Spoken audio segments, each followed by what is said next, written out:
Olá, daremos continuidade ao nosso segundo bimestre com a aula 2, cujo tema é texto teatral. Vamos lá, pessoal. Espero que vocês estejam hoje bem empenhados, para essa nossa segunda aula. Teatro. O texto teatral ou dramático são aqueles produzidos para serem representados, encenados e podem ser escritos em poesia ou prosa. O teatro é uma modalidade artística que surgiu na antiguidade. Na Grécia Antiga, eles possuíam uma importante função social, onde os espectadores esperavam pelo momento da apresentação, que poderia durar um dia todo. Vale lembrar que o termo teatro, que vem de teatron, do grego, significa local onde se vê ou lugar para olhar. Para os gregos, ir ao teatro representava um grande acontecimento que, aos poucos, foi tomando conta da vida social dos habitantes.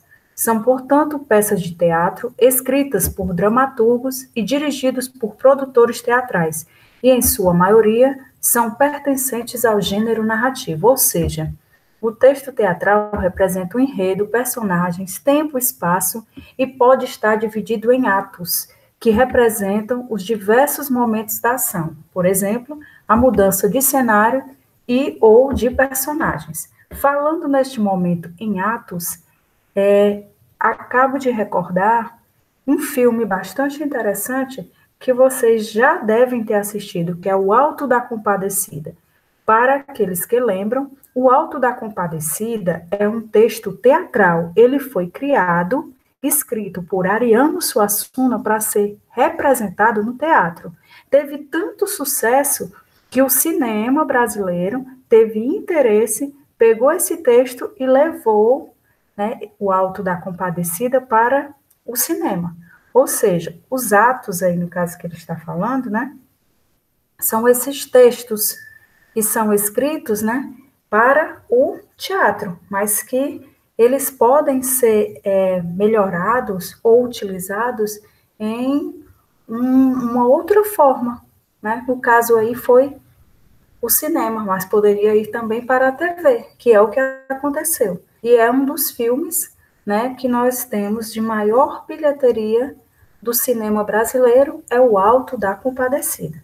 De tal modo, o texto teatral possui características peculiares e se distanciam de outros tipos de texto pela principal função que lhe é atribuída, que é a encenação.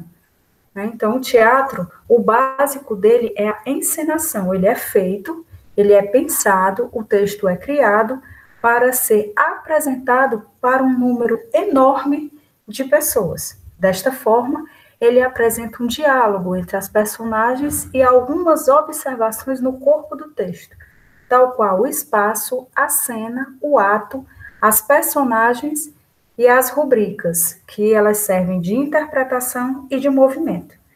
Já que os textos teatrais são produzidos para serem representados e não contados, geralmente não existe um narrador, fato que difere dos textos narrativos. Se vocês lembrarem de aulas anteriores, nós citamos os textos narrativos, que são aqueles textos que vocês, muitas vezes, entraram em contato com eles no jardim da infância. Que tipo de textos narrativos eram esses? Aqueles textos conhecidos como os contos de fadas. Se vocês lembrarem bem, são um tipo de texto em que o texto deve possuir o começo, o meio e fim, ou seja, a introdução, o desenvolvimento e a conclusão. E é algo, muitas vezes, linear, tem uma linearidade, As coisas têm que ir sendo contadas, de forma, de um modo passo a passo, para que ao final da história, o ouvinte, a pessoa que está ouvindo, tenha a compreensão total daquela história. Já os textos teatrais, eles não vão precisar desse narrador, que muitas vezes se faz presente nos textos narrativos para contar essas histórias. Quem vai contar, quem vai dar vida aos textos teatrais são exatamente os personagens, que estarão presentes no enredo, dentro desse contexto teatral. Vamos lá. Características do texto teatral. Temos textos para serem encenados, o gênero é narrativo, existe diálogo entre as personagens, o discurso é direto Temos atores, plateia e palco, cenário, figurino e sonoplastia, linguagem corporal e gestual e ausência de narrador. Ou seja, no lugar desse narrador, nós teremos os personagens, né, diversificados, variados, que darão vida a esse texto teatral. Temos aí a sonoplastia, que vocês devem lembrar, ou se não, devem pesquisar, é exatamente aquela parte que é composta, né, dentro do teatro, que é o som, iluminação, né, tudo isso deve estar bem organizado, né, para que o texto teatral aí, o momento da apresentação, né, ele seja, ocorra de forma correta, né, ocorra de forma significativa, que haja exatamente aquilo que foi planejado, que as coisas ocorram do modo como foi planejado pelo dramaturgo, né, a pessoa no qual escreveu aquela peça, né, aquele contexto, aquele texto teatral. A linguagem teatral ela é bem expressiva, dinâmica, dialógica, corporal e gestual. Para prender a atenção do espectador dos textos teatrais, sempre tem que apresentar um conflito, ou seja, um momento de tensão que será resolvido no decorrer dos fatos. Observe que, em grande parte, a linguagem teatral ela é dialógica. Quando encenada por somente um personagem, é chamado de monólogo, onde expressam pensamentos e sentimentos da pessoa que está atuando. Ou seja, o texto teatral aí, pessoal, ele deve chamar a atenção. Ele deve ser algo para prender, para captar a atenção dos seus espectadores, né? Tudo isso deve ser muito bem pensado. O gestual, o corporal, muitas vezes, se vocês lembrarem aí, nas peças teatrais, podem aparecer até pessoas mascaradas, né? Vai depender do que aquele contexto, aquela linguagem ali teatral no momento vai querer apresentar. Mas podemos também observar, muitas vezes, a presença de personagens mascaradas, né? No momento ali daquela peça teatral. Observe que, em grande parte, a linguagem teatral ela é dialógica. No entanto, quando encenada por um personagem, é chamada de monólogo. Nós temos várias peças teatrais em que se fez, né, aquela apresentação toda somente por uma pessoa. E, no caso, fica sendo conhecido, aí não é um diálogo, porque não teremos duas pessoas, teremos apenas uma pessoa falando, expressando, gesticulando, e aí nós temos este momento que é conhecido como monólogo. Elementos da linguagem teatral. Os principais elementos que constituem os textos teatrais são tempo, espaço, personagem e a rubrica. O tempo teatral é classificado em tempo real, ou existe também o tempo dramático e o tempo da escrita. O tempo teatral, que é também chamado como tempo real, indica o da representação. O tempo dramático é quando acontecem os fatos narrados, e o tempo da escrita indica quando foi produzido aquela obra. Nós temos o espaço, que também é conhecido como espaço cênico, determina o local em que será representado ou apresentado aquela história. Já o espaço dramático corresponde ao local em que serão desenvolvidas as ações dos personagens. Então, você vai ter que fazer uma diferenciaçãozinha aí. Nós temos o espaço cênico, que é o local. Vamos dizer aqui um exemplo. O espaço cênico poderia ser o Teatro José de Alencar, no caso aí. E já o espaço dramático corresponde ao local em que serão desenvolvidas as ações dos personagens. Os personagens podem estar dentro do Teatro José de Alencar, mas representando naquele momento ali locais diversos. Eles podem pensar que estão em uma casa, de repente em um castelo, ou seja, vai ser o local em que os personagens, né, estarão se desenvolvendo ali. É o que vai estar presente no contexto histórico, né? No momento ali que foi criado esse texto, que é o espaço considerado dramático, que não é o espaço físico. O espaço físico é conhecido como espaço cênico. Os personagens, segundo a importância, os personagens teatrais são classificados em personagens principais, que são os protagonistas, e os personagens secundários e os figurantes. Isso aí também, esses tipos de personagens, pessoal, vocês podem observar também nas novelas. Quem gosta de novela sabe que nós temos os personagens principais, que são os protagonistas, os que mais captam, chamam a atenção dos espectadores, e temos aqueles que ficam um pouco mais afastados, né? Um pouco mais apagados, né? Que você observa ali na novela, mas que não chamam tanto a atenção. E temos também os que nem são citados, que são os figurantes. Muitas vezes, vamos lembrar aqui uma cena que se passa dentro de um shopping, né? Nós teremos ali os personagens principais e os secundários, e teremos os figurantes, que são pessoas que estão passando bem longe, e que nem vão ser citados, né, na novela ali. São exatamente os figurantes. São as pessoas, né, que são ditas de menor importância. Tem a sua importância naquela cena, mas que não vão ser ditos seus nomes, né, não são conhecidos, ou seja, eles ficam apagados, né, ali no meio daquele cenário todo. E nós temos as rubricas, que são usadas nos roteiros de cinema e de teatro para indicar os gestos ou movimentos dos atores, pautas musicais ou em textos literários, para orientar as celebrações.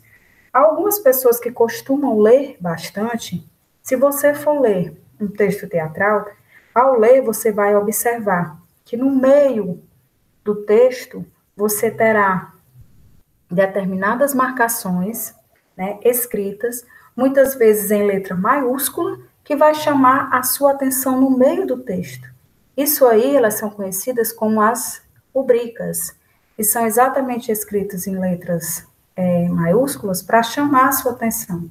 Muitas vezes, ela terá como exemplo assim, o personagem subirá a escada. Isso aí, no meio desse texto todo, vai estar lá, em letras maiúsculas, chamando a sua atenção. Então, a rubrica é exatamente para isso, né? É uma pauta, uma pausa, muitas vezes dentro do texto que é feito, para chamar a atenção para um determinado gesto ou movimento que um ator terá que fazer.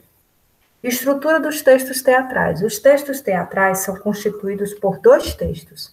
Nós teremos o texto principal e teremos também o texto secundário. O texto principal apresenta o que vai apresentar a fala das personagens.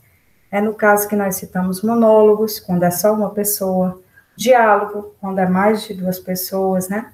Temos também o texto secundário, que vai incluir o que? O cenário, o figurino, as rubricas que eu acabei de conversar com vocês sobre. Quando produzimos, são divididos de maneiras linear. O texto inteiro, ele vai ter que ser dividido em partes. Então, quais serão essas partes que estarão presentes no texto teatral? Nós temos a introdução ou apresentação, que é exatamente o foco na apresentação das personagens, espaço, tempo e do tema que será tratado nesse texto. Nós temos a complicação ou conflito, que determina as peripécias da peça teatral, é algo que vai chamar a sua atenção. Nós temos o clímax, que é um momento de maior tensão, né? Na novela, nós também temos esse clímax. É quando acontece algo que, né, cria aquele suspense, prende a sua atenção, e a novela costuma terminar nesse momento, né? Aí você fica, e aí, o que vai acontecer? Exatamente esse clímax é criado exatamente para isso, para chamar a atenção dos espectadores, para prender a sua atenção. E teremos também o desfecho, que é o deslance da ação dramática, ou seja, o finalzinho. Então, no texto teatral, nós temos que ter a introdução, a complicação, o clímax e o desfecho. Isso também, se vocês gostam de assistir novela, estará presente também, né, no contexto das nossas novelas que tanto assistimos, né? Nos gêneros teatrais, nós teremos 3 específicos, né? Nós teremos a comédia, a tragédia e a farsa. A tragédia, do grego, né, vem do termo grego, dragoédia, que é formado pelas palavras dragos, que é bode, e oide, que é canção. Seu significado é canção ao bode, pois nas celebrações a Dionísio, canto ao bode, um bode era sacrificado para oferenda, e além disso, os homens se vestiam de sátiros, ou seja, a tragédia, pessoal. Esse termo tragédia tem sua origem exatamente em uma palavra, né, do grego, que é exatamente canção ao bode. Para quem não sabe, Dionísio, né, era um deus, né, que representava aí uma entidade que os gregos adoravam, né? Então, esse bode, nesse momento, quando aconteciam essas tragédias, eram sacrificados para a oferenda.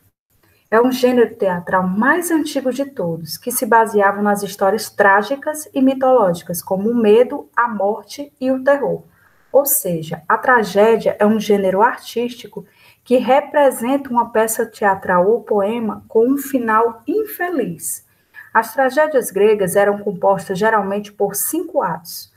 Uma das mais importantes características que a diferenciam da comédia eram os personagens. Então, a tragédia, pessoal, até hoje, é algum filme, algo que você vem assistir ou ao ler, que você, ao se deparar com o texto e observar que o final, né, terá algo ligado à infelicidade, algo, né, que não será o lado feliz, né, aquele final que nós estamos acostumados feliz, já leva você a pensar na tragédia. Aí, os personagens na tragédia eram deuses, reis e heróis. Né? E aí, em seguida, nós vamos ver a diferença do que acontece na comédia.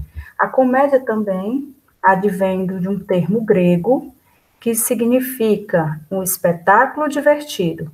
Trata-se, portanto, de um gênero teatral crítico baseado em sátiras e que abordava diferentes aspectos da sociedade grega de maneira cômica.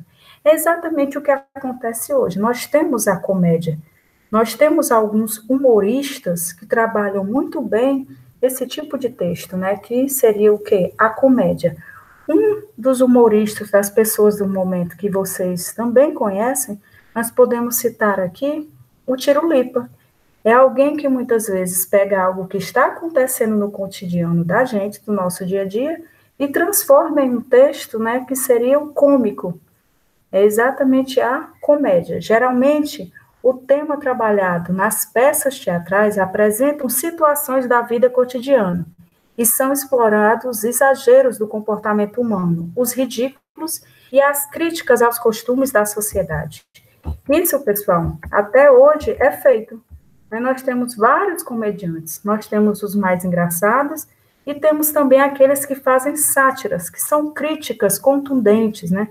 Críticas mostrando as coisas erradas que acontecem na nossa sociedade. Então, nós temos aí a comédia. E, por último, nós temos a farsa. A farsa é um gênero dramático cômico que se utiliza de personagens caricatos e excêntricos, além de mostrar situações exageradas. Na farsa, não existe a preocupação com discussão de valores ou perturbação das relações sociais, mesmo quando inspira-se em situações do cotidiano. A farsa, ela expõe as situações de forma burlesca, visando apenas o humor, a farsa. Então, a farsa, pessoal, ela não quer mostrar, não quer criticar, né, assim como faz a comédia. Ela quer simplesmente mostrar. Ela pega personagens caricatos e excêntricos, coisas bem diferenciadas. Você pega aí um personagem bem diferenciado para fazer essa demonstração aqui, né? Para tentar mostrar determinadas situações se aproveitando do humor. No texto teatral, como eu falei para vocês, existem peças de teatro em que é comum, né, observarmos personagens de formas mascaradas. As máscaras eram instrumentos essenciais nos figurinos dos atores no tempo, né, da Grécia, sendo muito utilizados no teatro grego. Eles gostavam de fazer uso dessas máscaras. As mulheres não participavam das atuações, pois não eram consideradas cidadãs. Desta forma, as máscaras, antes utilizadas como artefatos ritualísticos, podiam representar personagens de ambos os sexos. Para vocês observarem aí, as mulheres, pessoal, ao longo da história, elas não possuíam, né, o seu direito, né, essa visão que nós temos hoje da mulher. A mulher é totalmente reprimida, ela não podia fazer parte das artes, né, na sociedade. Esse contexto, como ao longo do tempo é que foi modificando, né? A mulher não era vista como cidadã. Já pensou como a figura feminina era inferiorizada? Pois é, hoje em dia as coisas modificaram bastante. A máscara da tragédia e da comédia são os elementos muito disseminados no teatro e se referem à origem e aos principais gêneros da Grécia Antiga. Elas são utilizadas como símbolo das artes cênicas, que é exatamente a máscara que eu coloquei no início da nossa aula, e representa aquelas duas máscarazinhas, é uma mais triste e uma mais sorridente, que é exatamente essa do começo da nossa aula, que é a tragédia e a comédia. Então, o texto teatral, pessoal, deve ser lembrado, fixado por vocês, como um texto que é elaborado exatamente para ser encenado. Né? Foi isso que nós retratamos na nossa aula de hoje. Um pouco sobre as características, né, do texto teatral. Eu espero que a nossa aula tenha sido bem proveitosa para vocês e até a nossa próxima aula. Um grande abraço, né, e até a próxima.